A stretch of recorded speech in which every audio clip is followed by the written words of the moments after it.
नमस्कार मित्रांनो, महाराष्ट्राच्या राजकारणातून सर्वात मोठी बातमी समोर येत आहे। महाराष्ट्रातील विधानसभा निवडणूक लवकरच जाहीर होईल। निवडणुका समोर असताना महाविकास आघाडी आणि महायुतीमधील जागा वाटप जवळपास निश्चित झालं आहे। येत्या 2 ते 3 दिवसात जागा वाटपाचे दोन्ही गटाकडून घोषणा होण्याची अपेक्षित आहे। मात्र जागा वाटपाची घोषणा झाल्यानंतर महाविकास आघाडी आणि महायुतीला बंडखोरीची डोकेदुखी वाढेल असा अंदाजही वर्तवला जात आहे।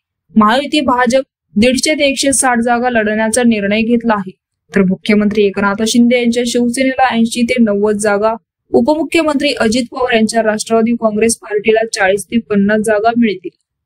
महायुती भाजप हा मोठा पक्ष ठरणार आहे। भाजपाने किमान 90चा प्लॅन जागा जिंकण्यास लक्ष वेधले आहे। आता सध्या त्यांची विधानसभेत 105 सदस्य संख्या आहे। महायुतीमधील एकनाथ शिंदे यांच्या शिवसेनेने 50 जागा जिंकण्याचे उद्देश ठेवले आहे। याविषयी अजित पवार यांच्या वाट्याला आलेल्या जागांपैकी निम्म्या जागा जिंकल्यास राज्यात महायुती सरकार सत्तेत येईल असंही समोर येत आहे। तर मित्रांनो, याविषयी आपलं मत काय आहे आम्हाला कमेंट बॉक्स मध्ये नक्कीच कळवा। तूर्तास धन्यवाद। जय महाराष्ट्र।